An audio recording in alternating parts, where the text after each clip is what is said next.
Hello and welcome to Pacific Dialogue. I'm your host, Ying.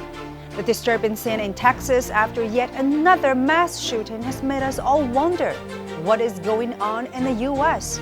The shooter was allegedly a white supremacist looking to rid the state of Hispanics. Physical and verbal attacks in the U.S. against the non-white population, especially African Americans, have become even more blatant during the Trump administration, since these actions are clearly backed by the White House. White supremacists have brutally carried out mass shootings in Ohio, Texas, and California this month. Over 24 people have been killed. Is the U.S. really the melting pot it claims to be? To some extent, most white people in the U.S. know it is politically correct to condemn racism and support ethnic diversity. But subconsciously, a vast majority of the white population tends to distance itself from people of color, and this subconsciousness constitutes the worst crime, one that they don't even realize they're committing.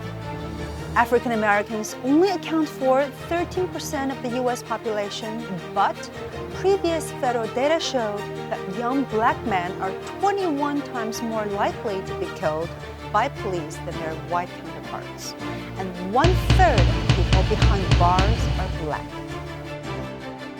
The injustice perpetrated against the African American community can largely be attributed to the lack of representation in the top leadership of the so-called Democratic nation. Of all 1,983 senators in the history of the U.S. since 1789, only 10 have been African Americans. The white population has dominated the top leadership in the U.S. for centuries, and it is used to it.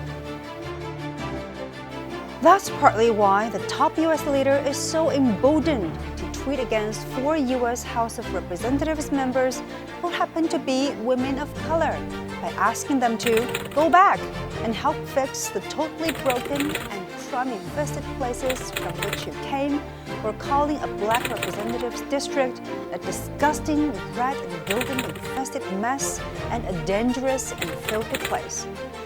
This is not just racism. This is language fascism. Thank you for watching this episode of Pacific Dialogue. Bye for now.